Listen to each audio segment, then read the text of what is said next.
और गुरुदेव जी ने आप दोनों भाइयों को शीघ्र ही साकेत नगरी के लिए बुलाया है। ठीक है मंत्रीवर, आप चलिए, हम आपके साथ चल रहे हैं। चलिए।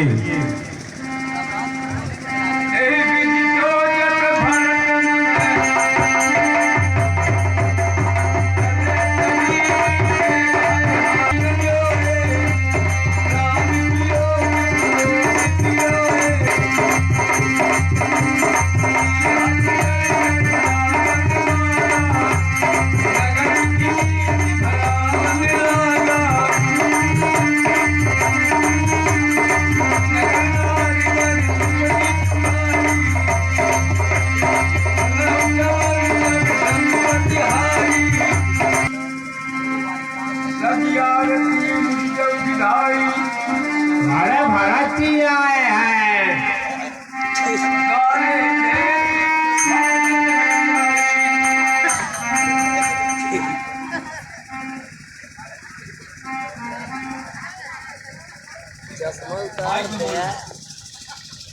भरत जी, आपके माता जी ने बुलाए हैं। चलिए माता, हमको लेके चलिए।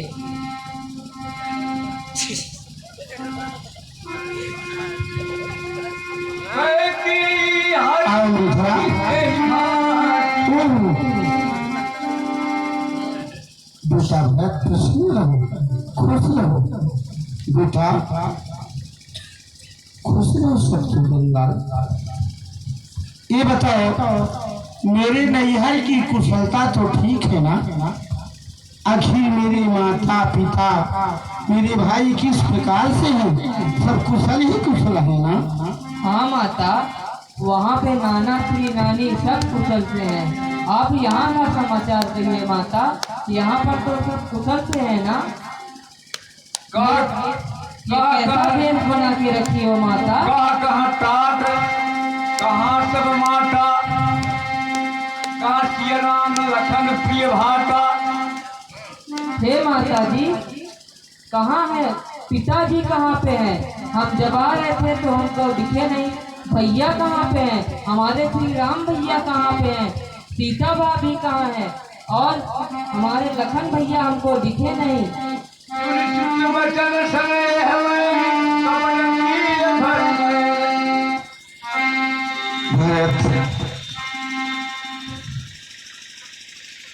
कुछ अयोध्या में कार्य बिगड़ गया है, जिसे सुनकर तुम्हारे पिताजी का स्वर्गवास हो गया। क्या? तुम्हारे पिताजी अभी से दुनिया में नहीं रहे। अरे पिता! काट काट काट कारी परे भूमि लगाट भारी रत्न रेखा पाए मोही काट ये बताओ माता, हमारे पिता के मृत्यु होने का कारण क्या है? भरत, अयोध्या में मैं सब संभाल ली हूँ। ये जो मंथरा है ना, बहुत बड़ा सहायता किया। इस प्रकार कारण है कि दो वरदान महाराज जी के पास, तुम्हारे पिताजी के पास हाथी में थे। वही दोनों वरदान मैंने मांग ली। पहला वरदान तुम्हारे लिए अयोध्या का राज्याभिषेक, और दूसरे वरदान में तुम्हारे बड़े भाई राम का 14 वर्ष कानन की राज्य। क्या? बस इसी में तुम्हारे पिताजी। ऐसा वरदान मांगते हुए तुम्हारे मुंह में कीड़े नहीं पड़े? तुम्हारी जीवन टुकड़े टुकड़े में नहीं कट गई? भरत ही बिसरे पिट मरण जब राम बन गए। एक मन में जान लिए सकित रहे धर्मान। अब तुम्हें माँ कहने का भी अधिकार नहीं है। नहीं भरत, ऐसा मत कहो। कैकेयी, तुम क्या सोचती हो कि तुम वृक्ष को उखाड़ कर उसके पत्ते को हरा रखोगी? ऐसा कभी नहीं हो सकता। हंस वंश दशरथ जनक राम लखन से भाई जननी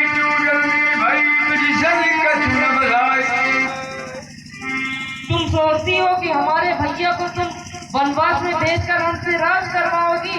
ऐसा कदापि नहीं होगा।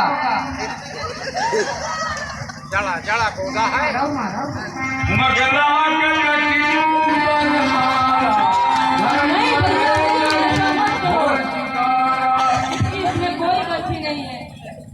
कुबेर हृदय जली तू मुझे जलाने आई है, रघुकुल का दीपक जला बुद्धि आरती सजा कर लाई है।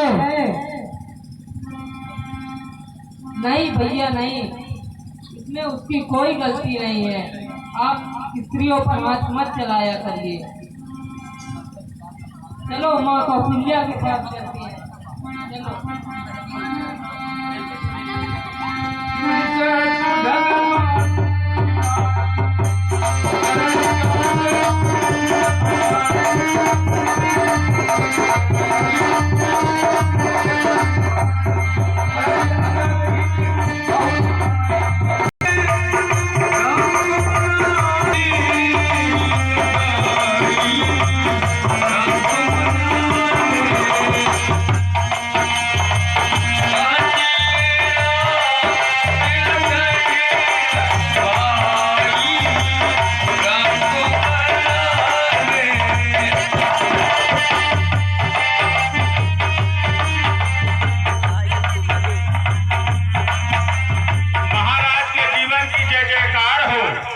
सब कुशल से तो है महाराज।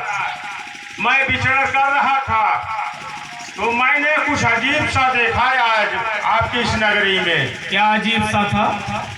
ये था महाराज कि लगता है कि जो प्रभु श्री राम हमारी कुटिया से आकर गए थे, आप भरतलाल पूरी अयोध्या की सेना लेकर इसी ओर हमारी नगरी की ओर चले आ रहे हैं। लगता है हमारे प्रभु राम के ऊपर आक्रमण करने का विचार बनाए हैं। क्या कहा? यदि भारत चतुरंगनी सेना को सजा करके बंदी बनाना चाहता है या राज के लिए उन पर आक्रमण करना चाहता है, तो सगरी नौकाओं को गंगा जी के किनारे डुबा दे, समस्त निषादन को बोल दे कि सही धनुष भाला बर्छी लेकर के इन झाड़ियों में छुप जाए और चल के देखे, पहले समाचार जाने कि क्या उनकी रणनीति। इसलिए हमको चलना चाहिए। चलिए आइए।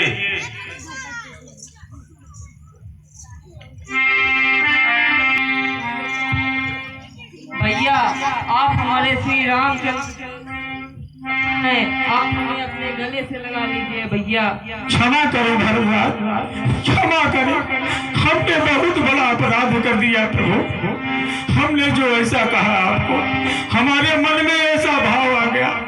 हमने बहुत बड़ा अपराध किया है भरतलाल भैया। भरत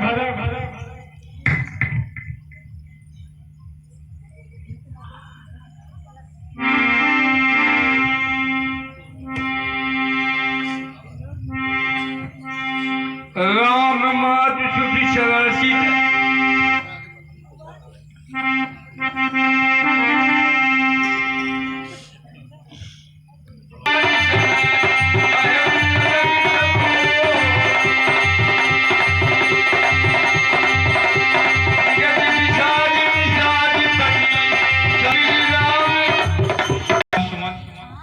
आप जहाँ तक रामचंद्र जी को लेकर गए थे, जहाँ पे छोड़े हैं, हम लोग उनसे मिलने के लिए आए हैं, उनको मनाने के लिए आए हैं। आप हमको उनके पास ले चलिए। हमने सिर्फ उनको जमुना पार कराया था और वहीं से छोड़ करके मुझे वापस भेज दिए थे। बस वहीं तक का मार्ग मुझे मालूम है। ठीक है, तो देखते हैं आगे। हम लोग चलते हैं, जहाँ भी मिलेंगे प्रभु जी वहाँ तक हम लोग चलेंगे। अवश्य।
भैया तुम रात्रि के भोजन के लिए इस वन से कुछ सूखी लकड़ियां ले आओ।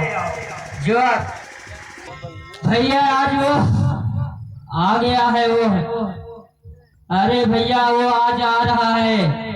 मुझे भीले द्वारा पता चला है कि वह भरत और पूरी कटक सेना के साथ आपको मारने आ रहा है। इसलिए है भैया आप मुझे आज्ञा दीजिए, मैं उस दुष्ट भरत को जाकर युद्ध में वही परास्त कर दूंगा। अगर हे भैया आपके चरणों की सौगंध है, अगर मैं ऐसा न करूं तो मैं वापस नहीं आऊंगा। आप मुझे युद्ध में जाने की अनुमति प्रदान करें।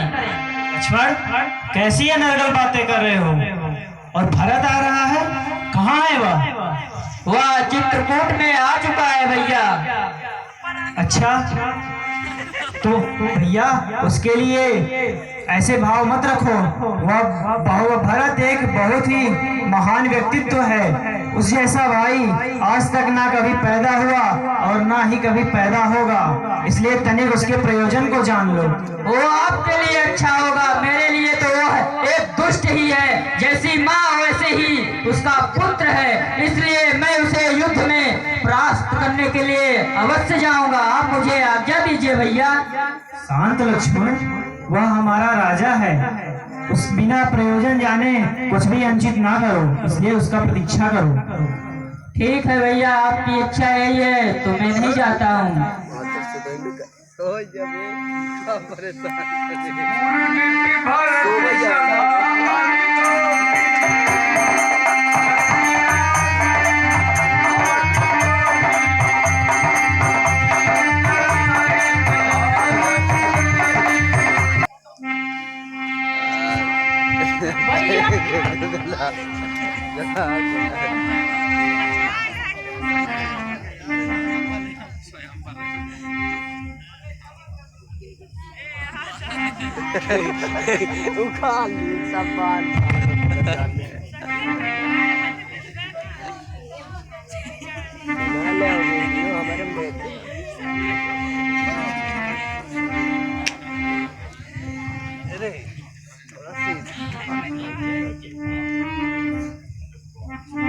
माता हमें क्षमा कर दो माता।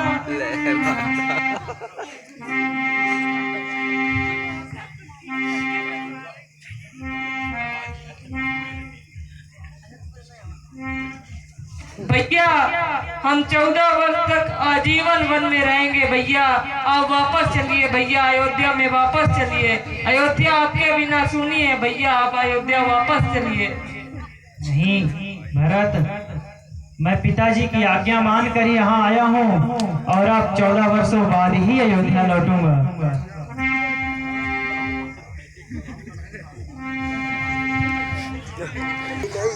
हे गुरुदेव, अब आप ही बताइए। भैया को मनाइए, भैया हमारी बात सुन नहीं रहे।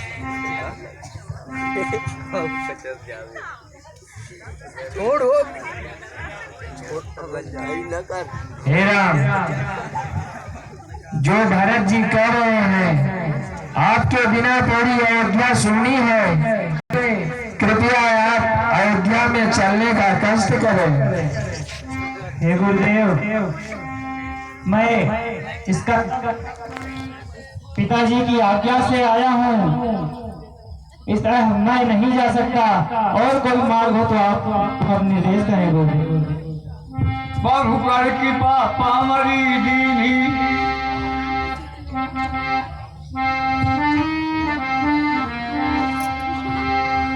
तो ठीक है, ये जो चरण पादुका है इसी को दे दीजिए। इसी के माध्यम से भरत इसको अपना आदर्श मानकर ये अयोध्या का राजभार संभालेंगे।